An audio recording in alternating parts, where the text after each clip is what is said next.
ओ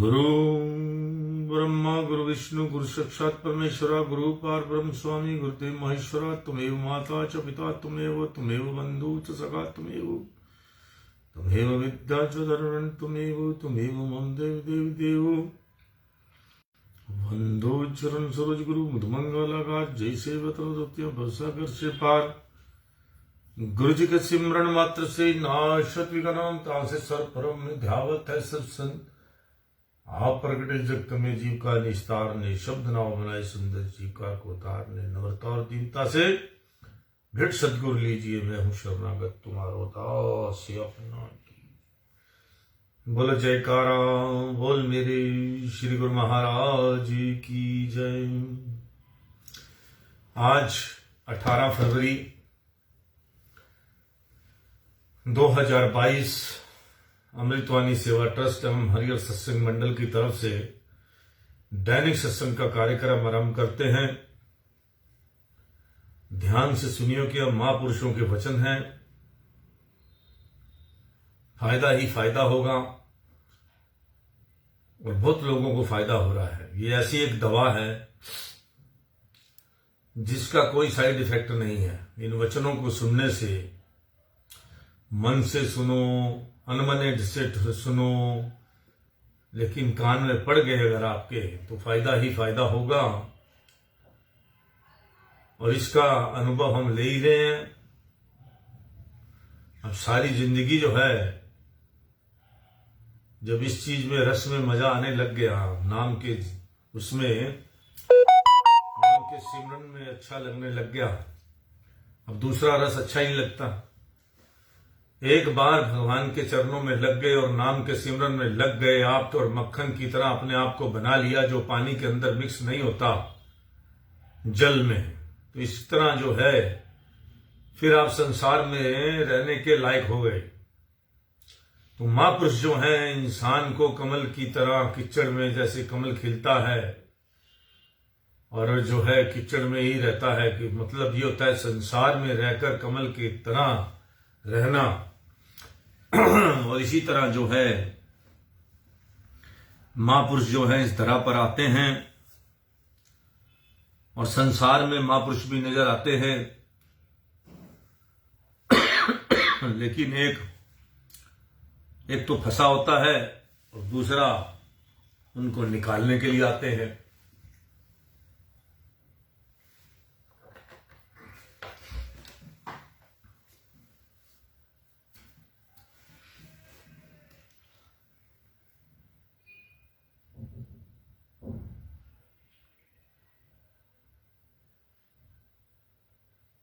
तो इसलिए जो है महापुरुषों के वचनों को उनकी कदर करनी चाहिए। अगर मैं भी महापुरुषों के वचन पढ़ रहा हूं, ये मत देखो कि मैं कौन हूं क्या हूं, जो पढ़ रहा हूं वो क्या है, वो एक सच्चा काम है। मैं भी सीख रहा हूं, आप भी सीखिए, बहुत संतोष मिलेगा आपको किसी चीज की डर नहीं रहेगा। जब आप मालिक के चरणों में लग जाएंगे तो आपको ना फिक्र, ना गम, ना चिंता, हर चीज दूर हो जाएगी। चैलेंज है मेरा, चैलेंज।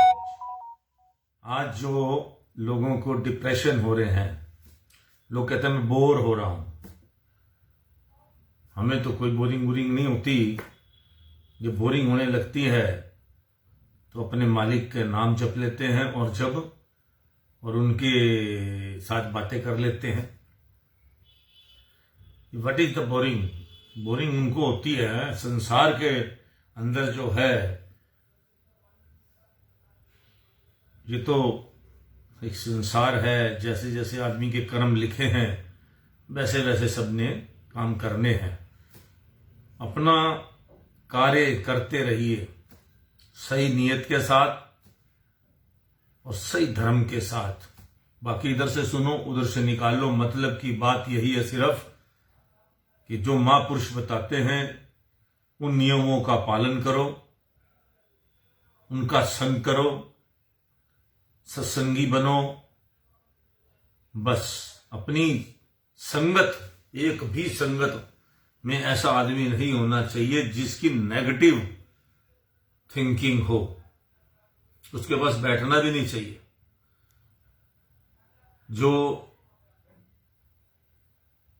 ज्यादा एनालिसिस करे, और कई लोग ऐसे हैं भगवान के ऊपर बड़ा तरह के एनालिसिस करते हैं क्योंकि वो ना समझ हैं, ज्ञान नाम की चीज नहीं है, और बड़े भटके हुए लोग हैं, मन पर बहुत मैल चढ़ी हुई है, इसलिए उनको सत्संग भी अच्छा नहीं लगता। ऐसे मैं बहुत लोगों को जानता हूं, अपने परिवार में ही इधर उधर हम सब देखते हैं, किसी के साथ सत्संग की बात करो तो भागने को हो जाएगा,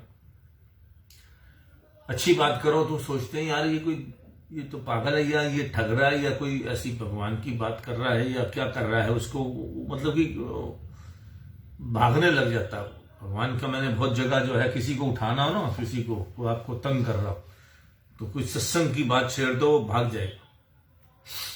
तो क्योंकि सत्संग का जिसमें संस्कार नहीं है उसको सत्संग की बात, प्रभु का कीर्तन, ये अच्छा ही नहीं लगेगा।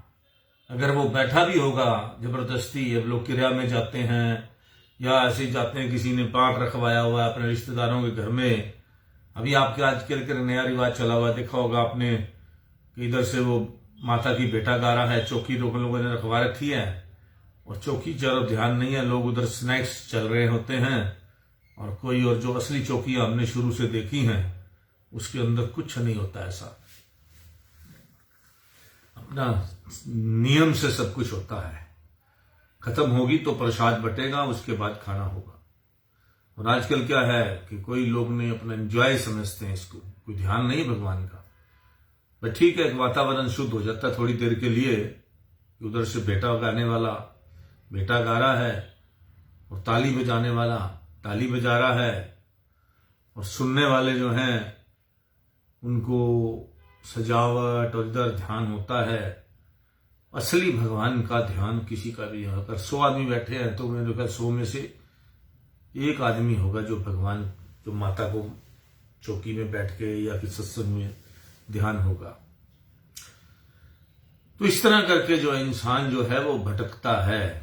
एकांत में बैठ के अपने मालिक को याद करे और मालिक से बात करे तो आपकी सारी परेशानियां खत्म है, मालिक अपने ऊपर ले लेता है। लेकिन सबसे बड़ी बात है कि आपको विश्वास करना पड़ेगा। सबसे बड़ी बात है कि भगवान पर विश्वास नहीं करता।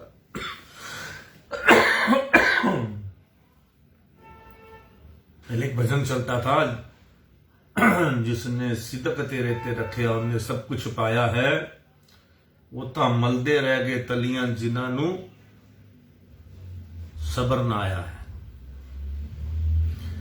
तो जो सिदक, जिसने अपने मालिक पे विश्वास कर लिया, सबसे बड़ी बात है कि विश्वास। आप एक दवाई खा रहे हैं, उस पे विश्वास नहीं करते,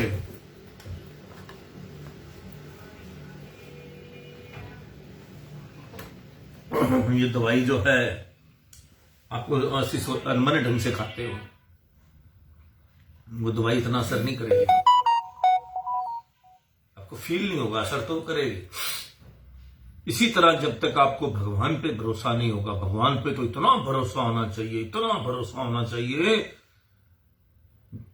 कि आपको ये पता होना चाहिए कि हम उसकी गोद में हैं। जिसे आपने बच्चे देखे होंगे ना शेर शेरनी के या किसी भी पशु के, तो माँ बाप ऐसे पास बैठे रहते हैं और बच्चे खेलते रहते हैं और हल्का सा नजर इधर उधर नहीं होने देते माँ बाप बच्चों को। थोड़ा सा भी एकदम कोई गलत एक्शन ले लेता है तो उसी टाइम माँ जो है बाप जो है उठ के फटाफट जो है, पशुओं में भी आदत है। तो हम तो उस भगवान के अंशी हैं। अगर हम उनके सानिध्य में रहेंगे भगवान के, हम उसकी गोद में रहेंगे, उसको अपने भगवान को याद करके अपने पास आसपास रखेंगे, तो मतलब नहीं कि आप गिर जाओ, आपका हल्का सा भी पैर भटक जाए, ये मेरा अनुभव है, ये मेरा विश्वास है। सबसे पहले इस दुनिया में वही आदमी जिंदा रह सकता है जो मालिक पर विश्वास रखता है। जो भगवान पर विश्वास नहीं रखता और सिर्फ थोथी बातें करता है, काम विश्वास अपने काम के मतलब की बात करता है, तो भगवान भी वैसे ही करते हैं, हम भी वैसे ही करते हैं। हमें पता ही आदमी हम पे विश्वास नहीं कर रहा, तो हम भी क्या करते हैं, उसका ऐसे टाल मटोल देते हैं। हमें पता ही आदमी मानेगा, हमें पे विश्वास ही नहीं करता। भगवान कहता है तू मेरी तरफ 1 कदम चल, मैं तेरी तरफ 10 कदम ना आऊं तो तब कहना। अबे बढ़ो तो सही, उसकी क्लास में तो बैठो, संपूर्ण तो वो कर देगा अपने आप। हर ब्रह्म ज्ञान से कुदरत जो है आपको निकाल देगी, हर ब्रह्म ज्ञान से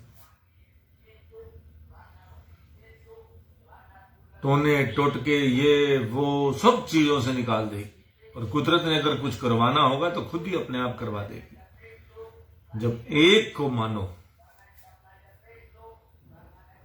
बस, और विश्वास रखो अपने मालिक पे। लोगों ने अपने हमारे हिंदू धर्म के अंदर 10-10 मूर्तियां टांग लेते हैं और मानते एक को भी नहीं। भाई हनुमान जी को मानते हो तो पूरी तरह मानो, नहीं तो वो ऐसे तो कोई घर का दोस्त यार भी होगा, आप 3-4 के पास जाओगे कोई काम से, तो वो जो है वो कहेगा 3-4 के, वो कहता है उसके पास गया होगा, उसके पास भी वो आया, उसके पास भी वो आया। कभी काम नहीं बनते ऐसे आदमी के। दर दर भटके दर दर मन्ने, उन्हें कौन लगावे बनने। जो दर दर भटकने वाले लोग हैं, जो किसी को कभी किसी को मानते हैं, कभी किसी को भी हम देख रहे हैं, कभी कोई जो देखते हैं आजकल यहां लोग बड़े जा रहे हैं, लोग बेटो चाल है, लग गए सारे। आजकल एक टाइम चला संतोषी माता जी का, कि वही लोग बड़ा वो कर रहे हैं, फिल्म आई, बस पेटो चाल होगी, संतोषी माता के व्रत शुरू कर दिए, अब कोई नहीं करता। फिर अब गुरु जी का चल रहा है, एकदम लाइन लग गई भाई, वहां ऐसे ऐसे लोग चले गए, गुरु कोई है, और उन्होंने देखा जी वहां बारी सारी मनतें पूरी हो रही हैं, वहां चले गए। मानना मुनना नहीं किसी को, अपनी बात मनवाने के लिए जाना है। जो इजी मान ले ये आपकी श्रद्धा के ऊपर है। आप किसी पे भी श्रद्धा दृढ़ कर लेंगे तो समझो कि वो काम होके रहेगा। पत्थर पर विश्वास कर लिया तो भगवान ने उसको धन्ना जट को वो दिखा दिया, रूप दिखा दिया, क्योंकि उसने उसको ही मालिक माना। भगवान तो उसके साथ है जो विश्वास करता है, मालिक पे विश्वास करता है। जो जिस चीज पे विश्वास करता है वैसी होती है। ये हमारा जो शरीर है ये एक तरह का, जो भी आप इससे सोचोगे वो पूरा होगा कि मुझे इस रास्ते चलना है, भगवान उसी रास्ते पे आपको साथ देना लग जाएगा। तो इसलिए जो है इंसान को हमेशा अच्छा ही मांगना चाहिए। और अपने मंगली, मैं सिर्फ एक बात पे बहुत जोर दे रहा हूं, जिसको भगवान पे विश्वास नहीं है उस दुनिया में कोई कामयाब नहीं है, वो कामयाब इंसान हो ही नहीं सकता। जो अपने मालिक पे अपने सदगुरु पे। और आगे का रास्ते के लिए तो रहनुमा चाहिए, गाइड चाहिए। आपको रास्ता नहीं पता, भटक जाओगे। चारों तरफ गुफाएं हैं, ये ऐसा ही होता है। अब आपको क्या पता कि कौन सी में जाऊंगा तो कौन सी में फंस जाऊंगा और कौन सी में निकल आऊंगा। इसी तरह इंसान के महापुरुष होते हैं, जो सच्चे संत होते हैं, वो इंसान को भटकने नहीं देते, वो सीधा रास्ता दिखाते हैं। रन थ्रू, इस रास्ते चलो, संसार में भी रहो और आगे का भी अपना परलोक का भी सिस्टम जो है, जो कई लोग कहते हैं परलोक नहीं है, आओ दिखाते हैं परलोक, सब कुछ है। हम ये इस टाइम जो जिस दुनिया में घूम रहे हैं, ये काल्पनिक है, कल्पना। ये सब दुनिया जो है ब्रह्मा जी की, ये काल्पनिक दुनिया है। और महापुरुष जो है इस काल्पनिक दुनिया से आपको निकालते हैं, वो असली रूप दिखाते हैं, असली जगह ले जाते हैं। इन प्रपंचों से बचाकर, इस झूठे सिस्टम से बचाकर। सब कुछ झूठ है, सब नकली है, सब दुनिया ड्रामा है। काम, क्रोध, लोभ, मोह, अहंकार के अंदर फंसे हुए सभी जीव हैं। बहुत विरले लोग हैं जो इन चीजों को समझते हैं और अपना जो है सब लेन देन के संबंधी हैं। कोई आपका सगा संबंधी नहीं है, कोई आपका मित्र नहीं है। उस प्रभु के अलावा आपका कोई सच्चा मित्र नहीं है, इस बात को समझ लो। बहुत घटनाएं हैं, बहुत घटनाएं हैं। हर आदमी को जहां रस आ रहा है, इन सारे रसों से ध्यान हटाकर एक नाम के रस में जब तक नहीं पड़ोगे, कोई किसी के मधुमक्खी की तरह किसी के रस में पड़ा हुआ है, कोई बच्चों के मुंह में है, कोई किसी वासना में पड़ा हुआ है, किसी लड़की के चक्कर में है, किसी के चक्कर में है, कोई पैसे के चक्कर में है, कोई खाने के चक्कर में है, कोई लूटने के चक्कर में है। हर आदमी को एक ना एक रस लगा हुआ है। और प्रभु का सिमरन करने का रस बहुत रेयर आदमी है, 0.1%। इस संसार में जो है बहुत रेयर लोग हैं, ढूंढने से भी नहीं मिलते, जो प्रभु के भरोसे रहते हैं और इस रस में, भक्ति के रस में पड़े हैं। कोई अपने आप को सजे संवारते रहते हैं, चाहे हरदर में बैठा हो, चाहे कहीं कोई बैठा हो, अपने मठों में बैठा हो। सब मान सम्मान और सिस्टम के अंदर लगे हुए हैं, किस तरह से हमारा मान बढ़े, किस तरह से हमारा सम्मान बढ़े। और जो असली भक्ति कर रहे हैं उनको कोई मान सम्मान से कोई मतलब नहीं। वो इतनी आनंद में है, इतने आनंद के अंदर हैं कि उनको किसी से कोई मतलब ही नहीं है। भक्ति के रस में पड़ो, जिसके रस से फायदा है। बाकी रस, काम, क्रोध, लोभ, मोह, अहंकार के जितने भी रस हैं, कोई तो अपने ऐसे बैठा है जी, मैं तो इस इलाके का वो हूं, मैं तो वो हूं, मैं ये हूं। हर आदमी एक अहंकार में फंसा हुआ है। मैं IAS, मैं IPS, मैं ACP, मैं DCP, मैं SHO। हर आदमी एक अहंकार के पीछे पड़ा हुआ है, जो मेरी ताकत, ये मेरा इलाका, मेरा ये इलाका, मेरा ये, मेरा वो। कितने तरह के जो इंसान जो है उसको है क्या, मिलना क्या है, कुछ भी नहीं।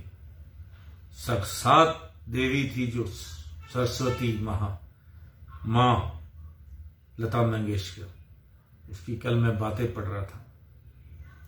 अब पता नहीं उसने खुद लिखी हैं या किसी ने लिखी हैं, उसने क्या क्या बातें हैं कि मेरे पास इतने, मेरे बालों का डिजाइन ठीक करने वाले जो है ड्रेस डिजाइनर आते थे, और आज मैं अस्पताल में छोटे से कमरे के अंदर उसने अपना जो बातें बताई, अब पता नहीं किसकी लिखी हुई हैं, लेकिन जो व्हाट्सएप आ रहे हैं वो सच्ची बात है। कि कमरे में इतना घर छोड़कर एक अस्पताल के कमरे के अंदर किस तरह से इंसान लास्ट के अंदर जाता है, इस संसार को छोड़कर सबका सब धरा रह जाता है। बहुत आएंगे इस नगमों को कहने वाले। एक लाइनें हैं पता नहीं किस गायक की, कल और आएंगे।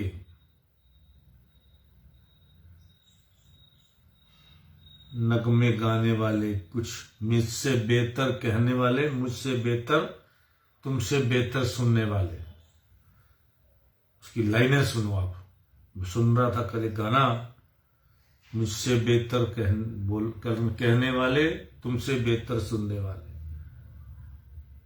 तुमसे जुदा हो जाऊंगा, ये आज हमारा पल। वो गाने का है, मैं दो पल का शायर हूं, पल दो पल मेरी कहानी है, पल दो पल मेरी हस्ती है, पल दो पल मेरी जवानी है। सुनो इस गाने के बोल, सुनो कितने सुंदर बोल है। तो इसी तरह जो पुराने गायक होते थे वो असलियत दिखाते थे और वो गाने आज भी अजर अमर हैं। और इसी तरह महापुरुषों की बानियां हैं, ये अजर अमर हैं, इनसे बाहर कुछ भी नहीं है। भाग्य से अगर सत्पुरुषों का संग मिल जाए तो सब कार्य छोड़कर पहले सत्संग का लाभ उठाना चाहिए। शरीर कच्चे घड़े के समान है, इसका कोई भरोसा नहीं कब टूट जाए। इसलिए जिस मकसद के लिए यह शरीर मिला है जल्दी ही उस मकसद को पूरा कर लेना चाहिए। मतलब कि आप बस समझ लिए, इसी बात को गहराई में जाइए। शरीर कच्चे घड़े के समान है, इसका कोई भरोसा नहीं कब टूट जाए। इसलिए जिस मकसद के लिए शरीर मिला है जल्दी उस मकसद को पूरा कर लेना चाहिए। हर काम के नतीजों को सोचकर करना चाहिए ताकि पीछे पछताना ना पड़े। ऐसे ऐसे लोग प्रॉपर्टियां छोड़ गए अपने बच्चों की लिए, जो है जिसमें डिस्प्यूट है, और जो है बच्चे भी अब जो है वो लड़े जाएंगे अपने बाप के। मैंने बहुत फैमिलियों को देखा, हर काम को अपने बच्चों के लिए इतना अच्छा कर जाओ कि किसी तरह का पीछे सिस्टम ना हो, गड़बड़ ना हो। और फिर जो असली मकसद के लिए शरीर मिला है उसको मत भूलो। आप सोचते हो कि हमारा मकसद है अपने बच्चे पालना, हमारा मकसद है उनको काम लगाना, फिर उनके बच्चे पालना। नहीं, ये सब पल जाएंगे। कुत्ते के बच्चे भी पल जाते हैं उनको भी कपड़े नहीं होते शरीर में, हमारे जैसे शरीर होता है। वो छोटे छोटे देखा मैंने बच्चे, जब पिल्ले होते हैं उनको जो सर्दियों में होते हैं, वो 2-3 अगर एक आधा मर गया, 2-4 जिंदा रहे, फिर वो ढेर। तो सब कुछ हो जाता है इंसान में, पालने वाला, पालनहार।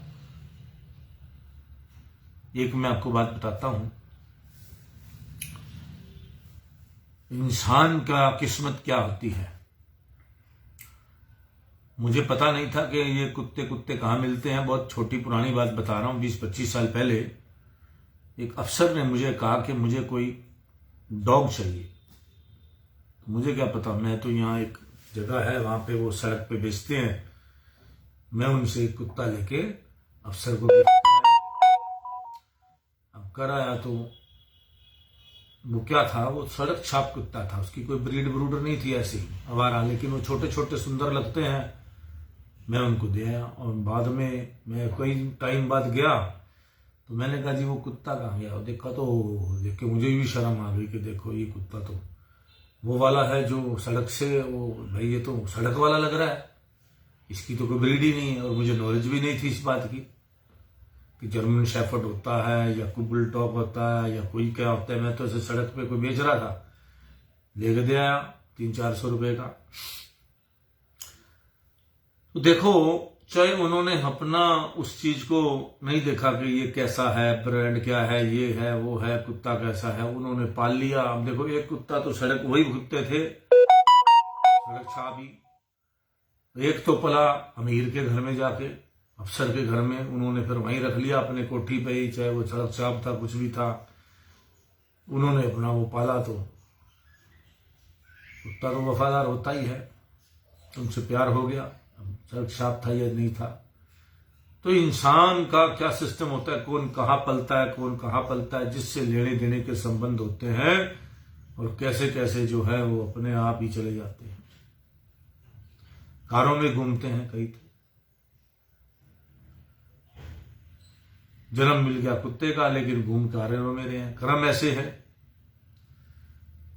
तो असली मकसद के लिए जो हमें शरीर मिला है, प्रभु से मिलन के लिए, उस मकसद को पूरा करो। ये परिवार, ये झंझट, ये इस काम के लिए नहीं मिला शरीर हमें। ये श्वास हम खराब कर रहे हैं। अब अगर आप सोचिए, भक्ति में लाइन में चढ़ने के बाद सारा दिन का आप रूटीन देखिए, तो आपको लगेगा कि मैंने तो सारा दिन बर्बाद कर दिया फजूल के कामों में, मोबाइल देखकर, पिक्चर देखकर। उससे मिला क्या, होता क्या है उससे? कुछ काम, कंक्रीट काम करो संसार में, जो आगे के लिए आपका सिस्टम बने। भजन अभ्यास करो, किसी को अच्छे कदम में काम में लगाओ, सामाजिक काम करो, निष्काम सेवा करो कहीं जाके। ये काम है जिसके बदले में आपको अगला जीवन सुधरा हुआ मिलने का। और अगर अपने लिए ही लगाए रखा सारी जिंदगी, ब्यूटी पार्लर पे जाओ, 3-4 घंटे लगाओ, मैनिक्योर पेडिक्योर, ये वो ले सजने सजाने में लग गया, समय इसी में गुजर जाएगा। बस फिर क्या होगा, कब होगी भक्ति? आजकल तो छोटी छोटी उम्र में जा रहे हैं। मैं जितने देखे सारे आजकल व्हाट्सएप पे, जो अपने फेसबुक पे जितने लोग आते हैं, यंग मर रहे हैं सारे, 60 साल के आस पड़ोस वाले हैं। यही कोई 57 होगा, कोई 60, 61, 62 जन्म डेट होती है। जितने भी आज, मतलब कि जो भी आप जो जा रहे हैं, बड़ी जल्दी जा रहे हैं। समय नहीं है, भक्ति करने का समय नहीं मिलेगा, कब मिलेगा? इसीलिए अपने आप को तैयार रखो। अगली, अब आपने 84 लाख काटनी है जून, 84 लाख जूनियां हैं जो काटनी है, या आपको अपने भगवान से मिलना है, या पुनर्जन्म में जाना है। ये सब कर्मों का खेल है। कर्म होंगे, प्रारब्ध होगी, आपने कुछ आगे का सिस्टम बना रखा होगा, तो शायद मनुष्य जन्म दोबारा मिल जाए।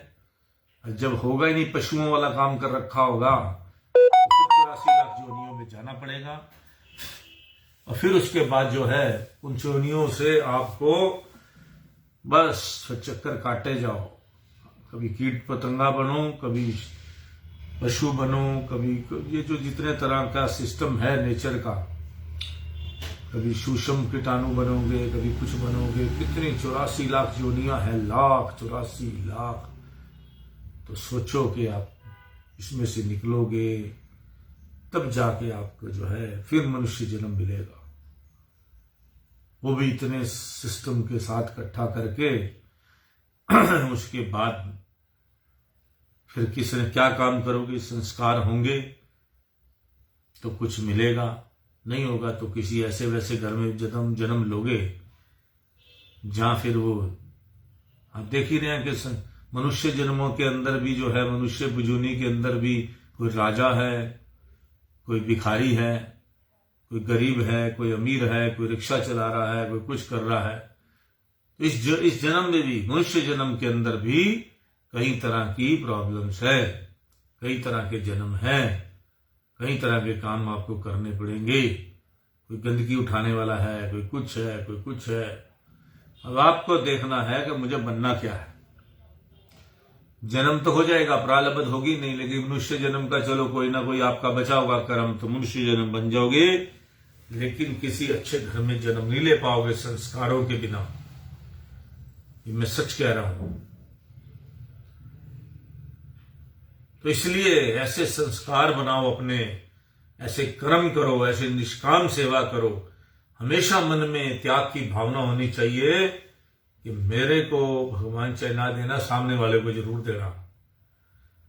आपकी भावना को देखकर प्रभु आपको जो है आपका साथ देंगे। आपकी नीयत अच्छी नहीं, आपकी भावना अच्छी नहीं, आपका सोच अच्छी नहीं, तो आज भी डूबना और कल भी डूबना है। इस बात को समझ लो। हर काम के नतीजे को सोचकर करना चाहिए ताकि पीछे पछताना ना पड़े। एक आम संसारी व्यक्ति दुनियावी पदार्थों को अधिक महत्व देता है, मगर एक गुरुमुख भक्तजन संसारी पदार्थों को तुच्छ समझकर मालिक की भक्ति को अधिक श्रेष्ठ समझता है।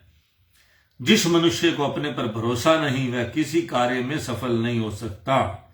सत्य बोलने वाला इंसान हमेशा निर्भय होता है, इसलिए सत्य बोलना अपना कर्तव्य होना चाहिए। जिस कार्य के लिए अंतर आत्मा ना माने, वह कार्य कभी नहीं करना चाहिए।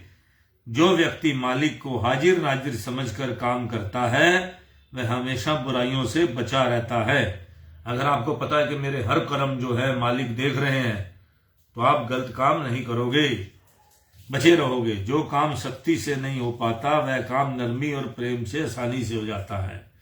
उतना बोलो जितना जरूरत हो, उतना खाओ जितनी भूख हो। ज्यादा बोलने से, ज्यादा खाने से इंसान की शक्ति क्षीण होती है।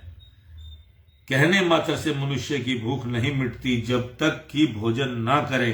इसी तरह नाम की कमाई किए बगैर चित्त शांत नहीं होता, भले ही उसने नाम की दीक्षा ली हो। नाम दवाई जेब में है, और आप जो है सोचो कि मैं इसकी बगैर खाए इसको जो है अपना ठीक हो जाऊंगा, तो नहीं हो सकता। जब तक नाम को जपोगे नहीं, उसको इस्तेमाल नहीं करोगे, तब तक आपका कुछ भी भला नहीं होने वाला। तो आज का सत्संग हम यहीं समाप्त करते हैं।